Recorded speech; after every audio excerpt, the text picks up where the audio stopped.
Hi students and friends, this is your host and teacher Sayyid Ayazuddin Haider. You are watching Learn and Teach by Sir Ayaz. I'm continuing my video session for past papers, and this time I have selected 5070 paper 12. It's of October-November 2021. So let's continue.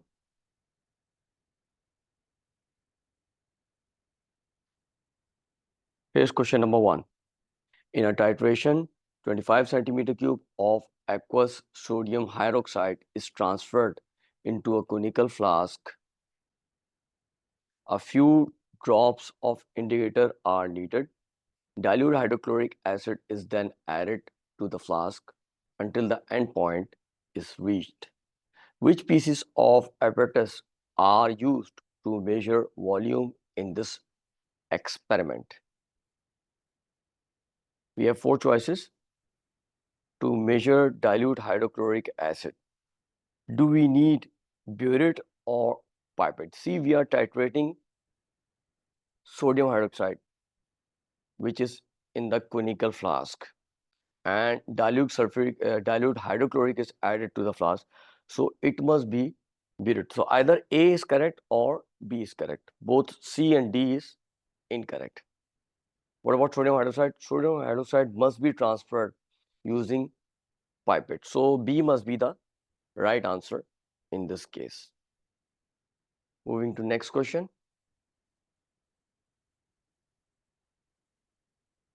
Here's question number 2. A student follows the rate of the reaction between marble chips, CaCO3 and dilute hydrochloric acid. This is the reaction equation. CaCO3 plus 2HCl gives CaCl2 plus CO2 plus H2O. Which diagrams show apparatus that with a stopwatch is suitable for this experiment? You see in diagram 1, you have hydrochloric acid in the round bottom flask along with marble chips. Whatever gas is produced is collected in the measuring cylinder, which is dipped in trough containing water. So 1 must be the right one.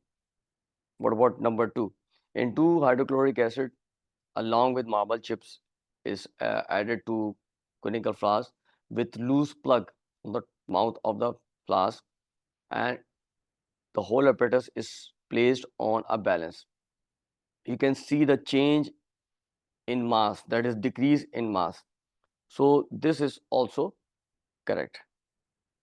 What about 3? In 3, we are adding hydrochloric acid from burette to a conical flask containing marble chips.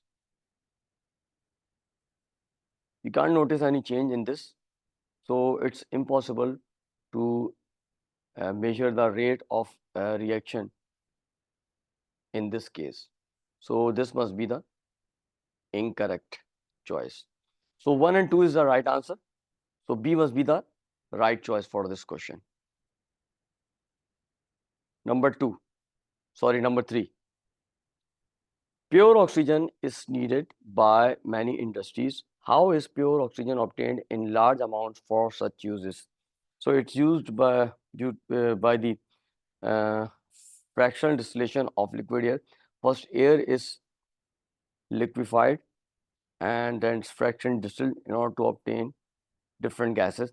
Pure oxygen is one of them. So D must be the right answer for number 3. Moving to next question, number 4.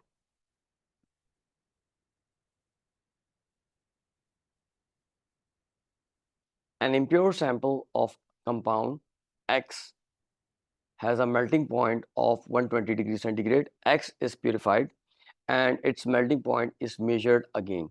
Which row is correct? Now there's a method of purifying for X is given. It's either crystallization or distillation. So either A or C is correct, can't be B or D right answer. So either A is correct or C is correct. B and D is incorrect. What about the melting point? Melting point of pure X in centigrade is given. You see, it's a impure sample of X. So whenever you have impurity for solids, the melting point is reduced. For solids,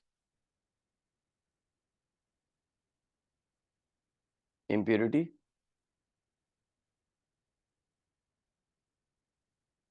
decreases the melting point. So melting point must be higher than 120 degrees centigrade. So C must be the right answer in this case. Number 5, when aqueous sodium hydroxide is added to aqueous compound X, a red-brown precipitate is formed. When dilute nitric acid followed by aqueous barium nitrate is added to aqueous compound X, a white precipitate is formed. What is X? Now this is the test for the presence of cation. This one is for testing cations. Testing cations. And you see the color red-brown precipitate. This indicates the presence of iron 3, Fe plus 3. And the second one, barium nitrate. This is a test used for the presence of sulfate ion because it's giving white precipitate. And white precipitate indicates presence of sulfate ion or SO4 minus 2. So D must be the right answer for number 5. It's iron 3 sulfate.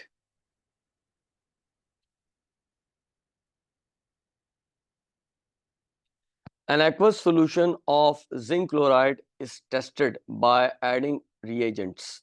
Which observation is correct? We have an aqueous solution of zinc chlorides is tested by adding different reagents. Now they are saying which observation is correct. I am reading the reagent along with the observation. When you add acidified aqueous barium nitrate, does it form white precipitate? Now this is the test used for sulfate ion. So we don't have any sulfate ion here. So A must be the incorrect answer. What about number B, aqueous ammonia? Now aqueous ammonia observation forms a white precipitate soluble in excess of the reagent. This looks correct to me because zinc do form white precipitate and it's soluble in excess of the reagent. For your convenience, I am checking the other choices also. Aqueous sodium hydroxide. It forms a white precipitate insoluble in excess of the reagent. This is incorrect because zinc 2 plus ion never form insoluble white precipitate. It redissolves in excess of the reagent. D, powdered copper observation forms a gray precipitate. It looks like this is the test for less reactive metal compound than copper, and that is looks like silver salt because silver will form gray precipitate. So this is also incorrect. Only choice B will be the right answer in this case. Moving to next question, number 7. A sample of gas is released at a particular point in a laboratory. A detecting device is placed 10 meters from the point where the gas is released. This device detects and records the time when the concentration of the gas is 10 molecules in every million molecules of air. The experiment is carried out with two gases at different temperatures.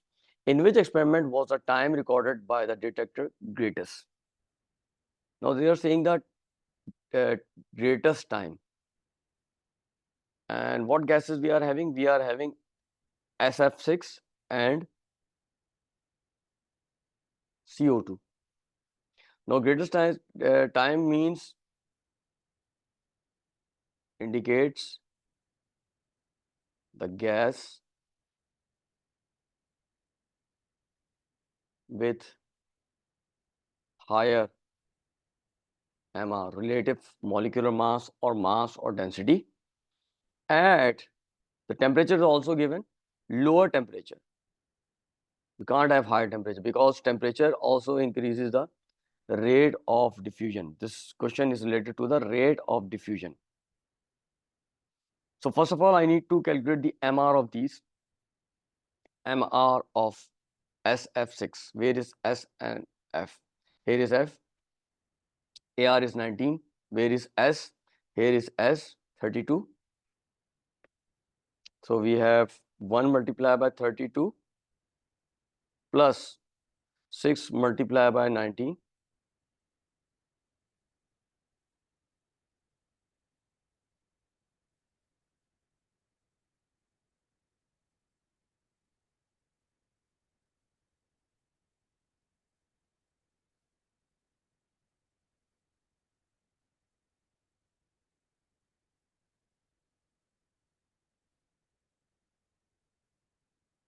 Six multiplied by 19.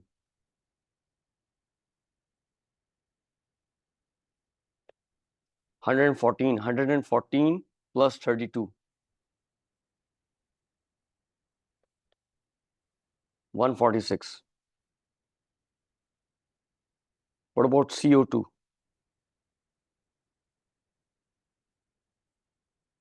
Here is carbon. 12 is the AR of carbon. Here is oxygen. 16 is the AR of oxygen. So we have 1 carbon. So 1 multiplied by 12 plus 2 multiplied by 16, which will later on become 12 plus 32 and eventually 44. So C and D is automatically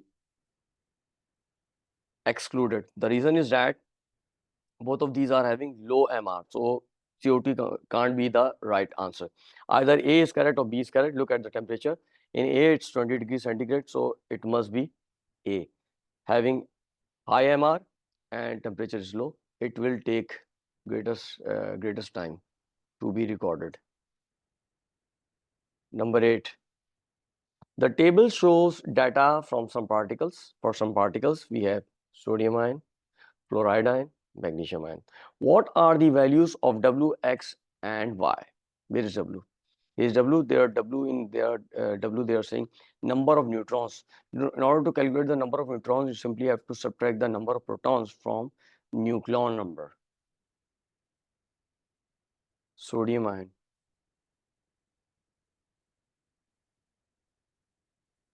Number of neutrons. 23 minus 11 gives 12. So either C is correct or D is correct. Both A and B is incorrect. In this way, we have narrowed down the choices. Now it becomes easier for you to select the answers. Fluoride ion. They want to calculate the number of electrons for fluoride ion. Sodium ion is Na plus because it's a metal. Fluoride ion. Fluorine is a non-metal. Where is fluorine? Here is fluorine. Is the fluorine. So it must be carrying minus charge. It's in group 7. It needs 1 electron to form negative ion. So you have F minus, which means it must have 1 extra electrons. So what they are saying, number of electrons. What I will do? Look at the proton number, which indicates the number of protons. This is 9.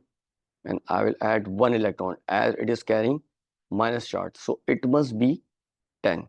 So both C and D can be correct.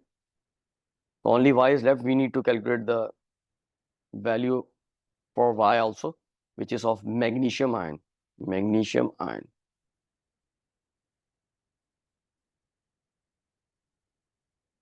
Magnesium, where is magnesium? Here's magnesium. It's a metal. It's in group 2. It will lose 2 electrons and will acquire +2 charge. So you have Mg plus 2. So we need to calculate number of protons for magnesium, which is easy. Look at the proton number, it's 12. So C must be the right answer for number 8. Number 9. A covalent compound P has an empirical formula CH2O. Which structure represents P? We need to calculate the molecular formula of these, then see the possibility if we can get the empirical formula from this information. So for A, how many carbon is there? We have 1 carbon, so I will write C here. Hydrogen, there are 2 hydrogen. H2, oxygen, 2 oxygen, O2. We can't simplify this further, so this must be the empirical formula of A. This is incorrect because in the question they are saying CH2O. It's not CH2O. What about B? We have 2 carbon, C2. We have 1, 2, 3, 4 hydrogen. Oxygen, 1, 2, O2. This can be simplified and you can get CH2O. This must be the right answer. For your convenience, I'm looking at the other choices also. In C, how many carbon? We have 2 carbon. 1, 2, C2. Hydrogen, 1, 2, 3, 4. We have 4 hydrogen. Oxygen, only 1. So this is also incorrect. What about D? 3 carbon, 1, 2, 3, C3. Hydrogen, 1, 2, 3, 4, 5, 6. H6. Oxygen, 1, 2, O2. This can't be simplified any further because we have numbers like 3, 6, and 2. So B must be the right answer for this number 9. Moving to next question. Which statement about the structure for or bonding of metals is correct? A metal lattice consists of negative ions in a sea of electrons. It must be positive ions in a sea of electrons. So this is incorrect. B, electrons in a metal move randomly through the lattice. This looks correct to me because they have free or mobile electrons which will move randomly throughout the lattice. A is incorrect so far. C, metals are malleable because the ions present are mobile. No, ions are not mobile. Ions are not mobile. Metals are malleable because the ions or atoms can slide over one another. So this is also incorrect, this statement. D, the ions in a metal move when positive and negative electrodes are attached. This is wrong because electrons move.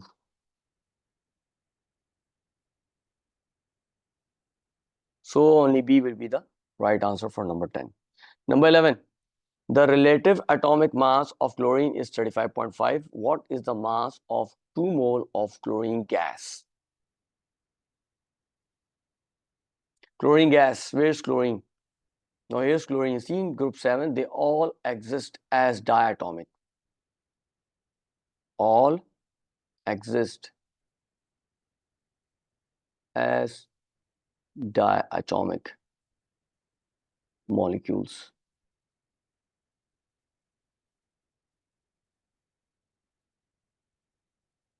So you have Cl2. So in order to get the mass of 2 mole, we need to know the mass of 1 mole. So for 1 mole of chlorine gas, we have to multiply 2 by 35.5.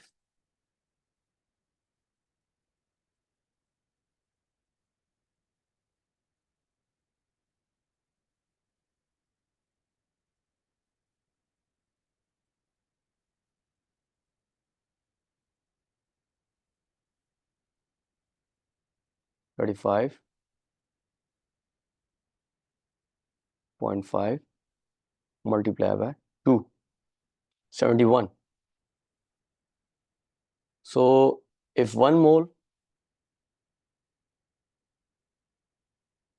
has a mass of 71 gram, I will write 71 gram. Therefore, 2 moles has a mass of x gram. So you will do the cross, what you will get, x is equal to 71 multiplied by 2. 71 multiplied by 2, 142. So D must be the right answer for number 11. Number 12. When gases react, the volume of gaseous reactants may be different from the volume of gaseous products. For which reaction is the percentage change in the volume of gas largest? Assume each reaction goes to completion. And they are asking about the percentage change in the volume of gas. And they are saying which one has the largest percentage change. So for A, we have 2 plus 1, 3 volume of gas on reactant side. So I'm writing R here. Let's make a column here.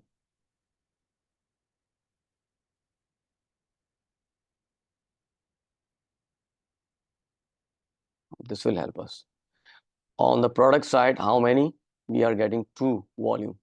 What about B? In B, we are having 2 plus 1, 3. Product side, we are again having 2 plus 1, 3. So B can't be the right answer. Straight away omit this. C, 1 plus 3, 4. On the right hand side, we have 2 only. In D, we have 2 plus 7, 9. Keep looking at the state symbol also. It must be gas, G. On the product side, we have 4 plus 6, it's 10. So 3 to 2, omit this one. 4 to 2 and 9 to 10. So there's a decrease in volume in case of A. So decrease is 1. So which means we have to calculate the percentage of 1 from 3. So in order to calculate the percentage, what we have,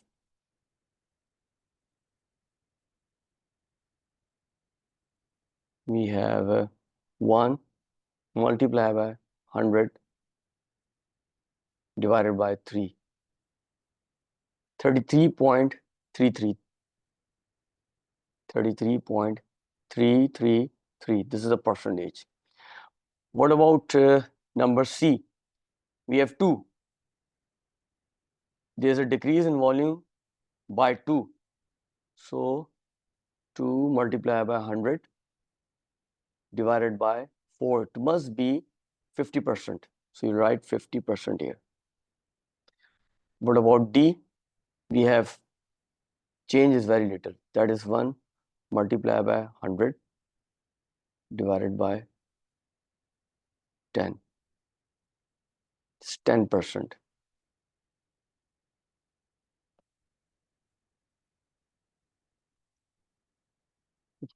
Here. So C must be the right answer in this case. Yes, you see the change is greatest. It's the largest. That is 50. C must be the right answer. Moving to question number 13. Sodium carbonate reacts with dilute hydrochloric acid. Na2CO3 plus 2HCl gives 2NaCl plus H2O plus CO2. A sample containing 0.08 mole of sodium carbonate is added to a solution containing 0.1 mole of hydrochloric acid. Which volume of carbon dioxide is produced measured at room temperature and pressure? So we have moles of both sodium carbonate and hydrochloric acid is given. So first of all, we need to calculate the limiting reactant in this, because limiting reactant will decide the moles of carbon dioxide, and then we will be able to calculate the volume of carbon dioxide produced. So according to this reaction,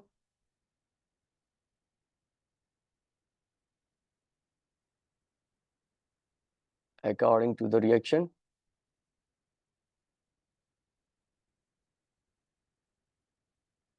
We have Na2CO3 reacting with HCl. 1 mole reacts with 2 moles of hydrochloric acid, which means 0.08 moles react with X mole of HCl. So in order to get X becomes equal to 2 multiplied by 0.08.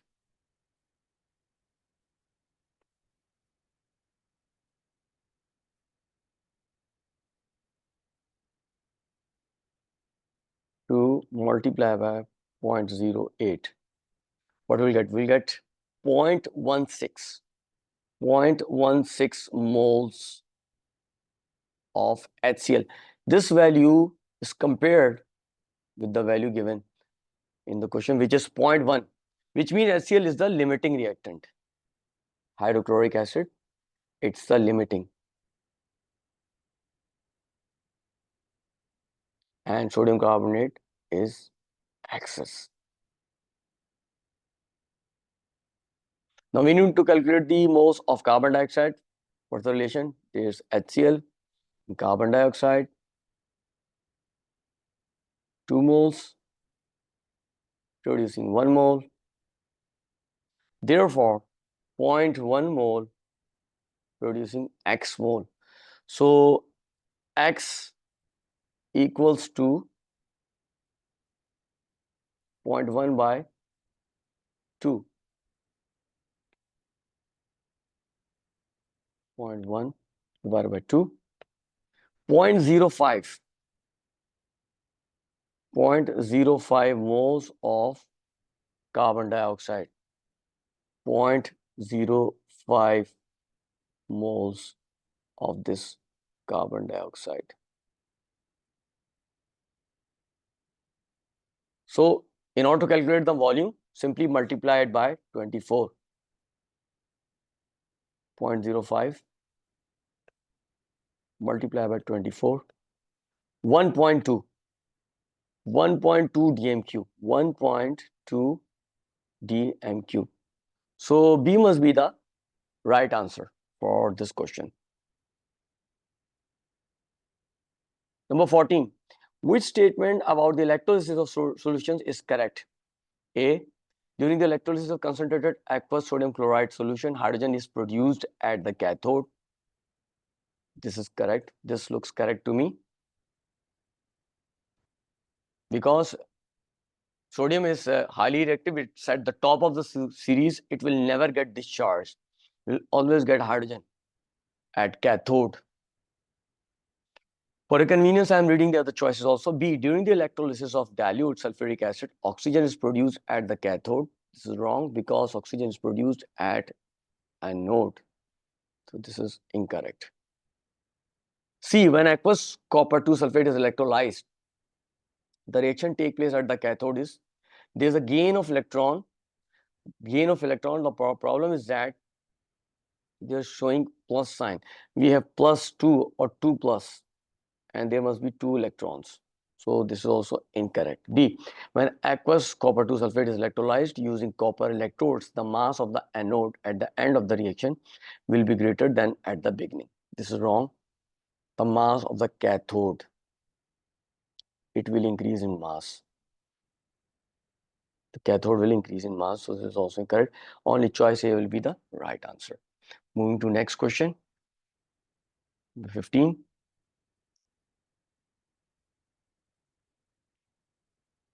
The apparatus shown is set up to plate a steel key with copper. We have steel key, we have copper electrode, we have aqueous copper 2 sulfate, and here's a connection. So steel key must be connected at cathode.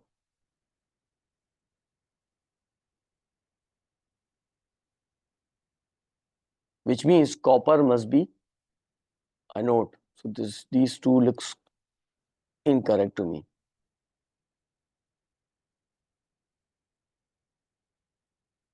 Must be cathode.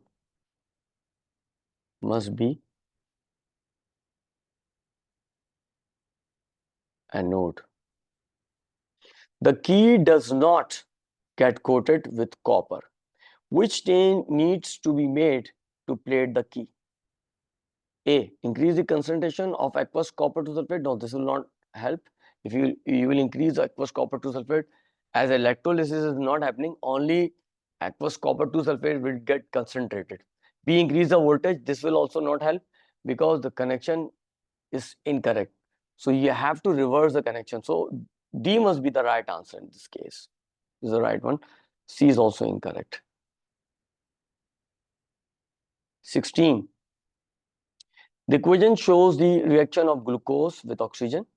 C6H12O6 plus 6O2 gives 6CO2 plus 6H2O. Which statement about this reaction is correct? A. It can occur in the dark. Now this reaction is respiration, which involves the burning of glucose,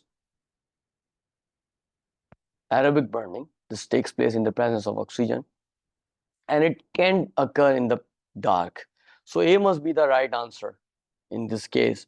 For your convenience, I'm reading the other choices also. B, it's endothermic. This is incorrect because it's exothermic. It releases heat energy. C, it needs chlorophyll as a catalyst. This is also incorrect. Does not need any catalyst. D, it occurs in plants but not in animals. This is wrong. It occurs both in plants and in animals. This is also incorrect. A must be the right answer for this question. Moving to next question, number 17. The energy profile diagram of a chemical reaction is shown. On x-axis, we are having progress of reaction. Y-axis, we have energy.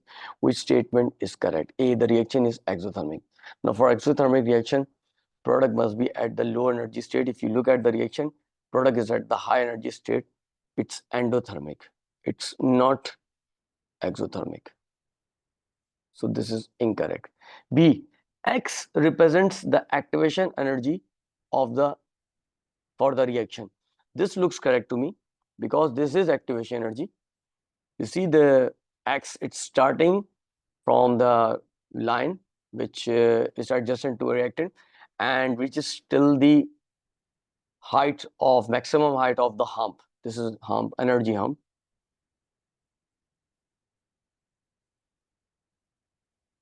The maximum height of the energy hump. So B looks correct to me. For your convenience, I am reading the other choice also. Y represents delta H for the reaction. This is incorrect. Y can't be the delta H. Z is delta H. Here Z is delta H. D, Z represents the energy given out as the reaction proceeds. Now in this reaction, energy is taken in. It's not given out. So this is also incorrect. So only B is the right answer for number 17. Number 18. The equation shows the reaction for the manufacture of ammonia. N2 gas plus 3H2 gas gives 2NH3 gas. Which change will decrease the activation energy of the reaction?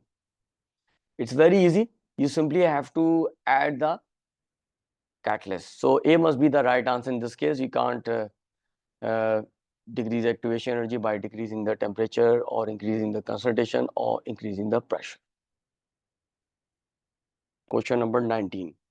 The apparatus shows a method of following the rate of the reaction between magnesium carbonate MgCO3 and dilute nitric acid HNO3. Here's the reaction equation.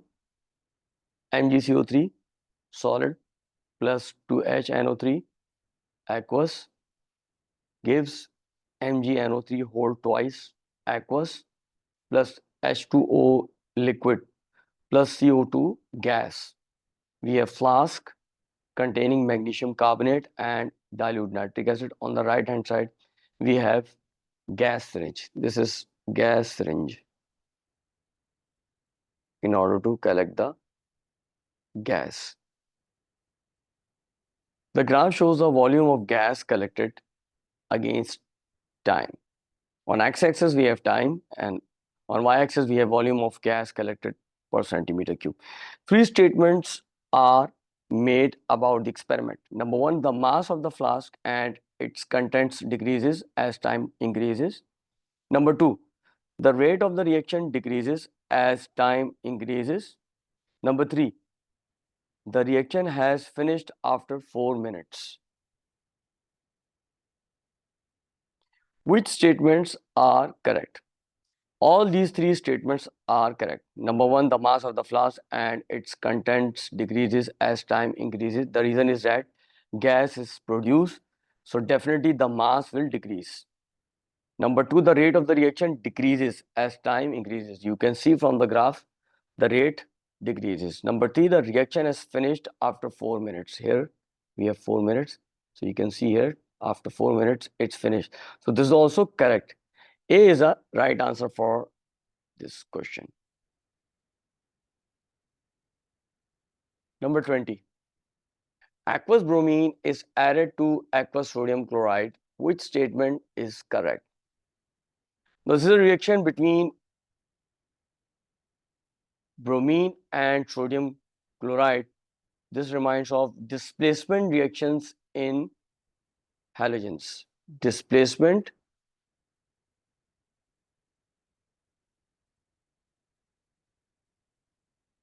reactions in halogens.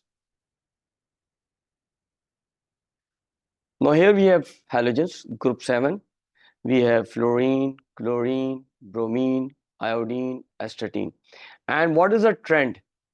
The trend is that the reactivity decreases down the group, which means the members at the top of the group will be able to displace the members down the group from their compounds. Like fluorine can displace all these from their compounds: chlorine, bromine, iodine, and astatine.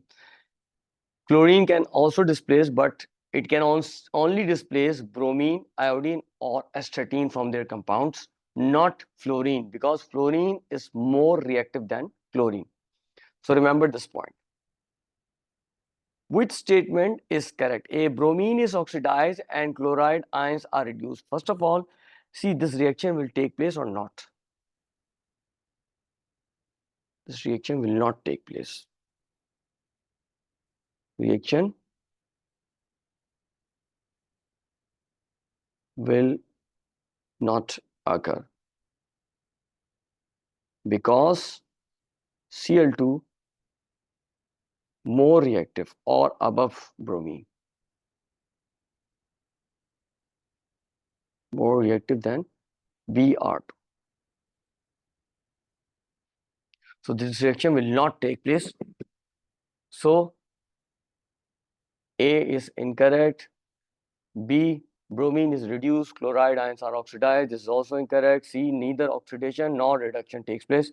This must be the right statement for this. D, sodium ions are oxidized, is also incorrect. Moving to next question, 21. Which statement is correct for all reversible reactions that have reached dynamic equilibrium? A, introduction of a catalyst changes the position of the equilibrium. This is incorrect. It simply increases the rate of reaction both the direction. It will not. Increases the rate in both directions. B, the number of moles of products equals the number of moles of reactants. Is also incorrect. At equilibrium, the number of moles of reactant and products are no longer changing. C, the rate of the forward reaction equals the rate of the reverse reaction. This must be the right answer. D, when the reaction reaches the position of equilibrium, the reaction stops. It is also incorrect. The reaction won't stop, it will continue. 22. Which statement about acids and bases is correct? A 0.1 mole per dm cube solution of ethanoic acid has a higher pH than a 0.1 mole per dm cube solution of hydrochloric acid. First of all, you should know which of these acid is the strong and weak acid. Ethanoic acid is the weak acid.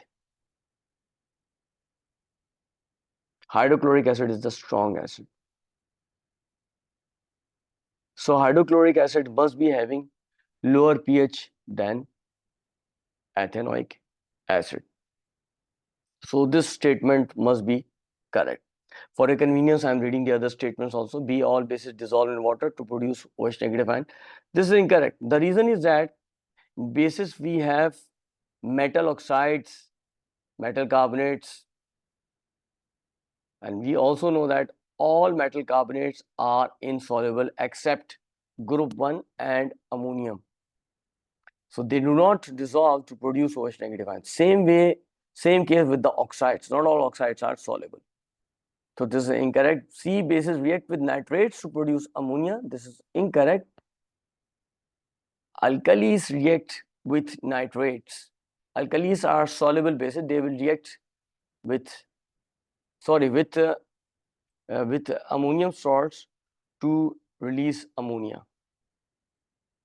Alkalis also react with nitrates, but along with aluminum powder. So you can't have bases for this. So this is incorrect. D, oxides of metals are always acidic in character. This is incorrect. The reason is that we have non-metals, not metals. Oxides of non-metals, they are always acidic, and they are also not all are acidic. We have some exceptions also. Number 23, which compound can be formed by precipitation? Precipitation reaction, it involves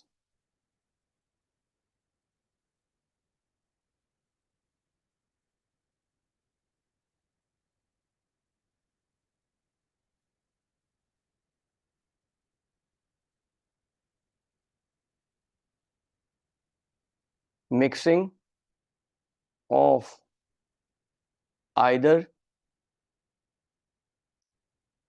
two soluble salts or acid, aqueous acid.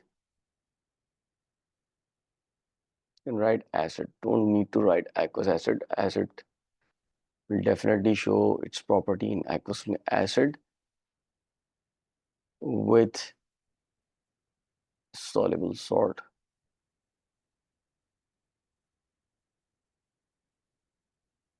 To give one insoluble and one soluble salt.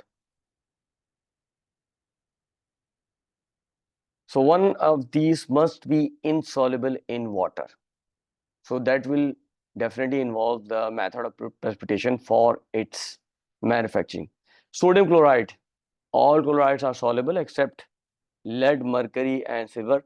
So sodium chloride soluble can't produce by precipitation method. B, potassium sulfate. Potassium sulfate, all sulfate are soluble except besan ke laddu, barium, calcium, and lead. This is also soluble ones. We can't use precipitation method. Calcium nitrate, all nitrates are soluble. We know that all nitrates are soluble. We don't have any exception, so you can't go for the precipitation method in order to make calcium nitrate. So B, D must be the right answer. That's lead sulfate, besan ke laddu, barium, calcium, lead. Lead sulfate is a insoluble one. There is an insoluble salt. So you can prepare by using the precipitation method. Number 24, which methods could be used to make a pure sample of copper 2 sulfate?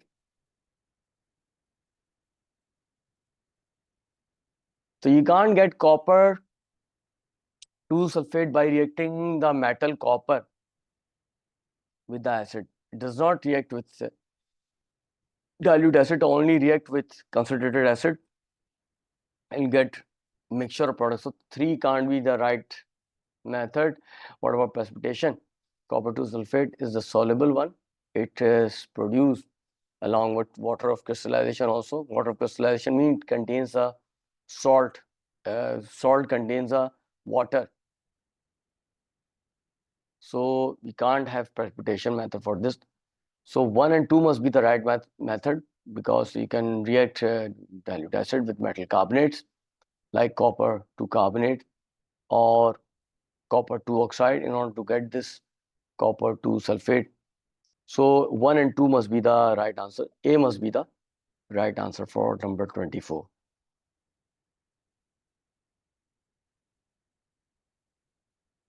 25. Ammonia is made by a reversible reaction. Here's the reaction. N2 gas plus 3H2 gas gives 2NH3 gas. Delta H is minus 92 kilojoule per mole, which means it's exothermic. The forward direction is exothermic. Releases heat to the surrounding. A chemist investigates how the percentage of ammonia at equilibrium changes with pressure. The experiment is carried out both at 250 degrees centigrade and at 350 degrees centigrade, which graph shows a chemist result. Now that's for sure, you must get the high percentage of ammonia at 250 degree centigrade. And also, if you look at the number of moles or volume of gases, on the left hand side you have 1 plus 3, which means it is 4.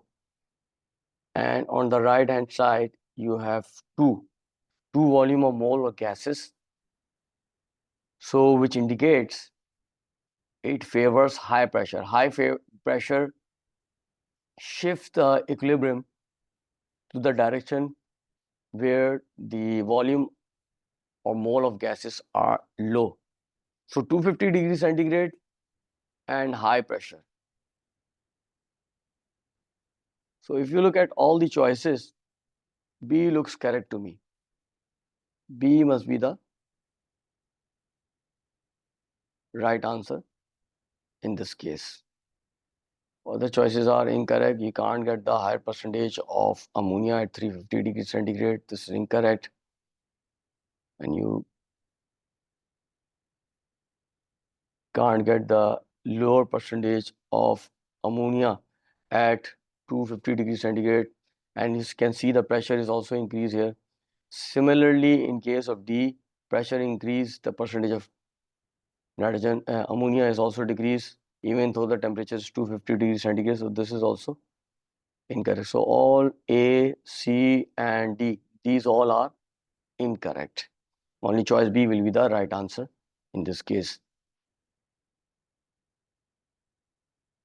Okay, moving to next question. This is question number 26. Which statement about sulfur dioxide, SO2, is correct? It is dissolved in water to make sulfuric acid for car batteries. This is wrong, because if you dissolve sulfur dioxide in water, you will get sulfurous acid. That is H2SO3, not sulfuric acid. And sulfurous acid is also not used in car batteries. This is incorrect. B is a final product of the contact process. This is incorrect. The reason is that we need sulfuric acid in the contact process, not sulfur dioxide. C, it is used as a food preservative. This looks correct to me. It is used as a food preservative. D, it turns aqueous potassium iodide brown. Potassium iodide is a reducing agent. Sulfur dioxide also acts as a reducing agent. It will get oxidized itself and reduces the other reagents. So this is also incorrect. So C must be the right answer for number 26. 27. The diagram shows part of the periodic table. We have W, X, Y, and Z. Which two letters represent elements that can react together to form covalent compounds? You know that covalent compounds, it's formed between non-metals only. Formed between non-metals only. If you look at the periodic table, these two are non-metals. They are not metals on the right hand side, and these two are metals. W is a group 2 metal, X is a transition metal. So Y and Z, D must be the right answer in this case. 28. Which statement about some of the elements in the periodic table is correct? A. The element germanium in group 4 has less metallic character than gallium in group 3. This is correct. Because germanium is on the right hand side, gallium is on the left hand side. We have decrease in metallic characters. You move from left to right hand side of the periodic table. So this must be the right answer. What about B? Elements in group 5 form ions with a charge of 5 plus. This is wrong. In the group 5, they form ion with the charge of -3, not 5 plus. Although we are having few exceptions, but this group is non-metallic group, contains non-metallic element. They will gain 3 electrons to form -3 ions, ions with the charge of -3. Elements in the same group react in a similar way because they all contain the same number of electrons, same number of valence electrons, not only electrons. So this is also incorrect. D. Transient elements are given the name as they easily change from solids to liquids. This is not the reason. The reason is different from this. 29. These statements are about the halogens. We have statements, 3 statements about the halogens. Number 1, all halogens are non-metallic, diatomic molecules. This statement is correct. So if number 1 is correct, either A is correct, B is correct, or C is correct. D is automatically omitted. D can't be the right answer. 2, chlorine displaces both bromine and iodine from aqueous solutions of their salts. Look at the position of chlorine. Here's bromine, here's chlorine, bromine, and iodine. And you know the reactivity trend, it decreases down the group, which means that the top of the non-metals, that is halogens, will be able to displace the halogens below them from their compounds. So chlorine can displace both bromine and iodine from aqueous solutions of their salts. So this statement is also correct. Number 3, the halogens become more reactive on descending in group 7 of the periodic table. This is incorrect because as you descend, the reactivity decreases. So B must be the right answer for 29. Number 30. Which 2 statements indicate that metal M may have a proton number between 21 and 30? So here we have 21 and 30. We have scandium and zinc. 21 and 30. These are transition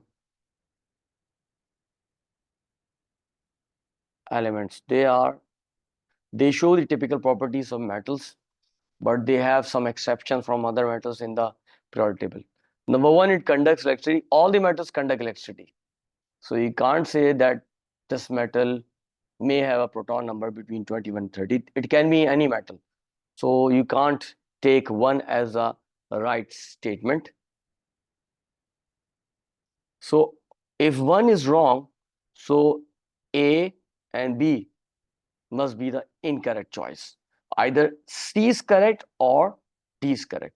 Let's see the other statements. Number 2, it does not react with water. No, it's not necessary. It may react with water. It may react with water. The reactivity trend is different. So D is, 2 is also incorrect. Number 3, it forms 2 basic oxide with formula MO and M2O3. This is correct because this indicates that they have variable oxidation states. Metal M have variable oxidation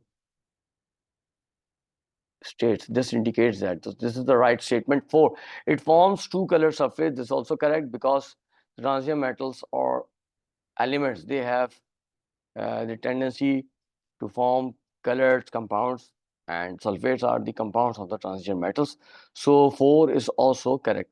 So in this case, 3 and 4, D must be the right answer for question number 30. Moving to next question, that is 31.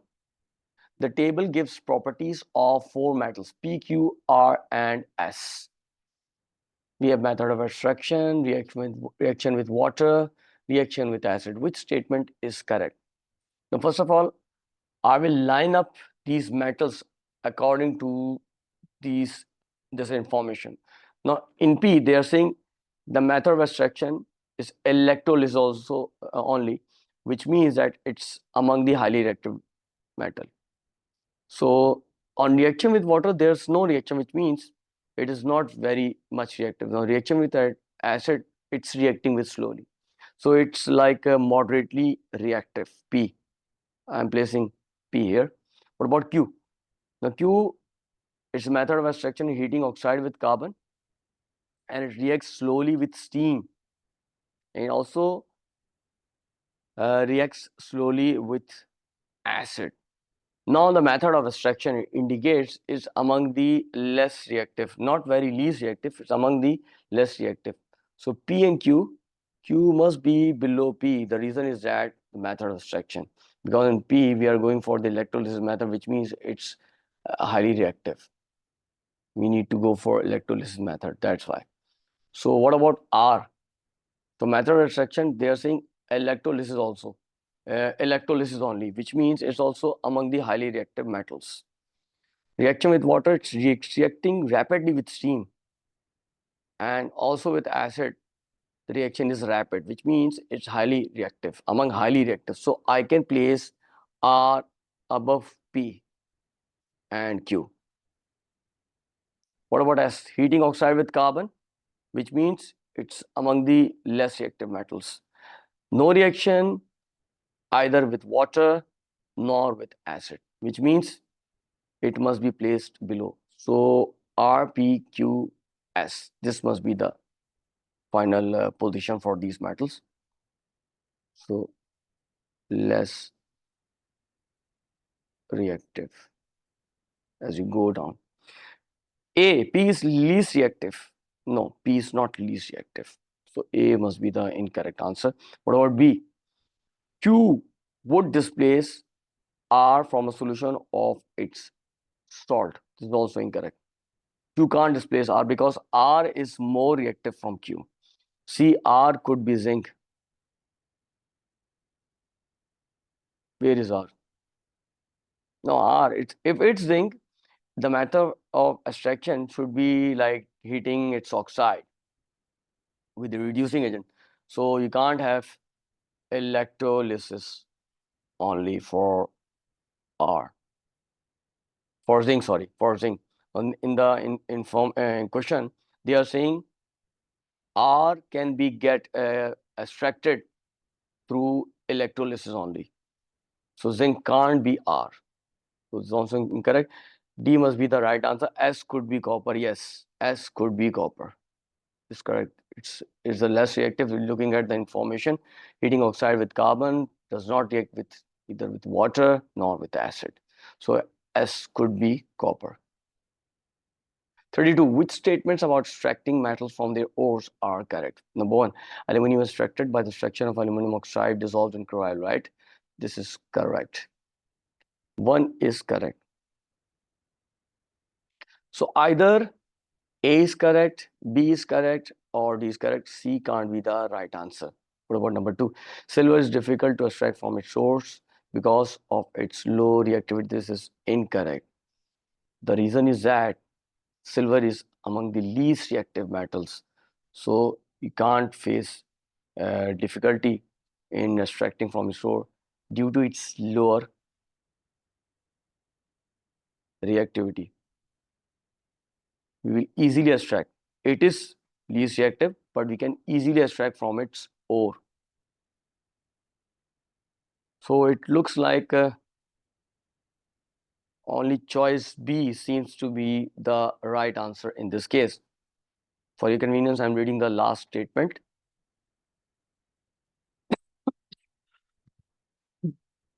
Iron is extracted from hematite by reduction in the blast furnace. This is correct statement. So B must be the right answer in this case. Number 33, which statements about the corrosion of iron are correct. Number one, corrosion can be prevented by coating the iron with zinc. This is correct. This statement is correct. So either A is correct or B is correct. C and D is incorrect. Number two, corrosion only occurs in the presence of both air and water. This is also correct because corrosion do take place in the presence of air and water. Three, rust is an alloy of iron and oxygen. This is wrong. It's a compound. Hydrated compound of iron and oxygen. Sacrificial protection occurs when iron is connected to a less reactive metal. This is wrong. You have to connect it with more reactive metals. So 4 is also incorrect. So 1 and 2 is correct. So A must be the right answer for 33. Moving to next question.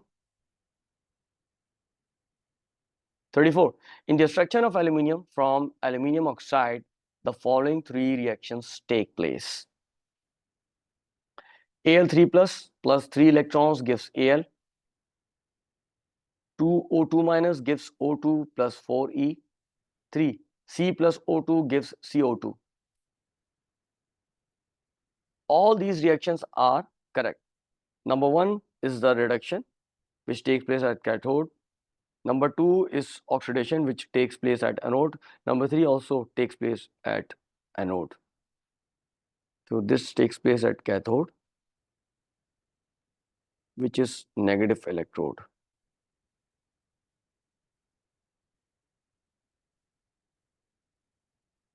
And 2 or 3, both of these take place at anode, which is positive electrode.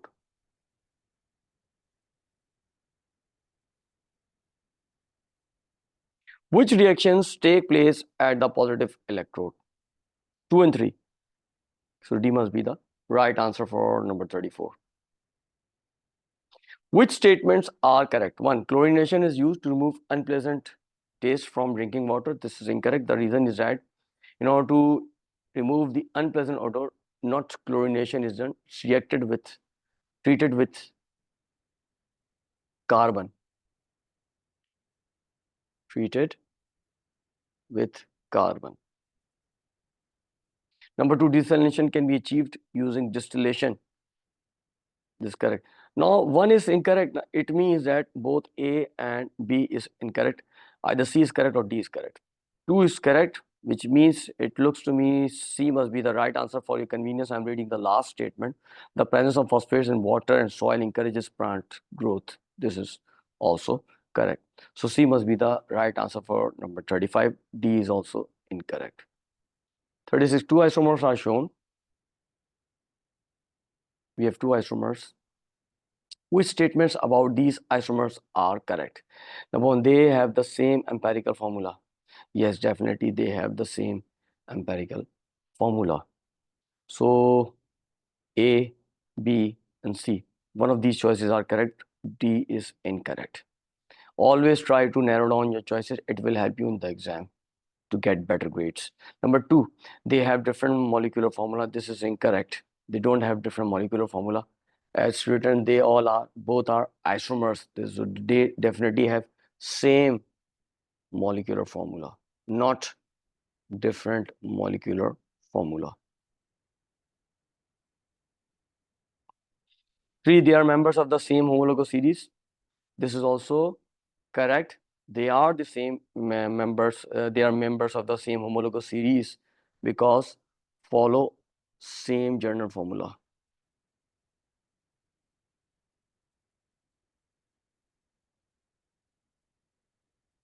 Which is CnH2n plus 2. So 1 and 3, B must be the right answer for number 36.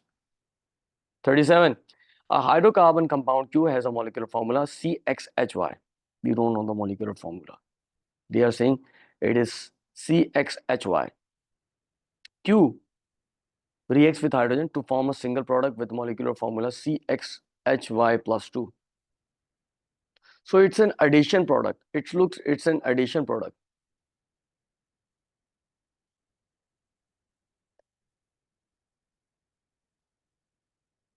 Just an addition product. So it must be a compound like containing carbon-carbon double bond or alkene. So for X, you can write any number, you can take any number. Y must be equal to 2X. Yes. CnH2n. CnH2n. It must be X equal to 1. So Y is equal to 2X. Any number.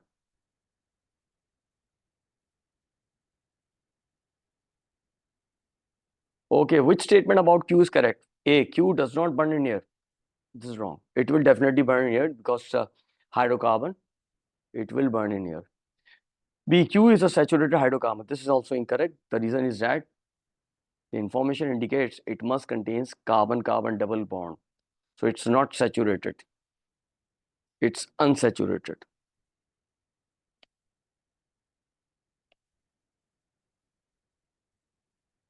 Course alkene. C, Q reacts with bromine to form a single product with a molecular formula CXHY minus 1 Br. This is also incorrect. You can't have reduction. You can't have reduction of single hydrogen. If you are reacting with bromine, you must get two bromine. So you will be getting like CXHYBr2. This must be the final molecular formula of the final product. D, Q reacts with steam to form a single product with molecular formula CXHY plus 2O. This looks correct to me. This indicates the molecular formula of a general formula for alcohols. You're getting alcohols. When alkenes are reacted with steam, you get alcohols. If CX is N, then you have Y, 2X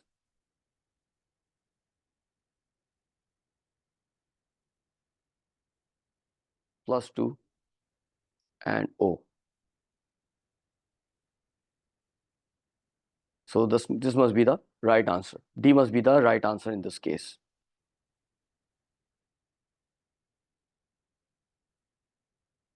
38. Which structural formula represents an alcohol? Must have OH only. So where is OH? So only B is the one which contains OH. All the choices are incorrect. You see, you have only oxygen here, oxygen, we have COOH. So B must be the right answer for number 38. Number 39, which statement about carboxylic acid is correct? A, they are prepared by the oxidation of alkanes. This is wrong. Alkanes do not give carboxylic acid on oxidation. B, they decolorize bromine water. They do not decolorize bromine water because they do not contain carbon-carbon double bond. Bromine water will be decolorized by reaction with hydrocarbons or compounds containing carbon-carbon double bonds. C, they react with alcohols to form esters. This is correct. 39 is correct because they do react with alcohols to form esters. For convenience, I'm reading the last statement. They react with carbonates to form a salt, hydrogen, and water. They do react with carbonates, but they form salt, carbon dioxide, and water, not hydrogen. So this is incorrect. D, C must be the right answer. 40. P is a polymer that has 6 carbon atoms in each of the monomers from which it is formed. Is not a polyester. Is formed using condensation polymerization. What is the partial structure of P? So it must have 6 carbon atoms in each of the monomers. But what they are saying it's not a polyester. It's a polyester group in A. It's a polyester group. So A can't be the right answer. And Furthermore, they are saying that it's formed using condensation polymerization. So D also can't be the right answer. It is product of addition polymerization.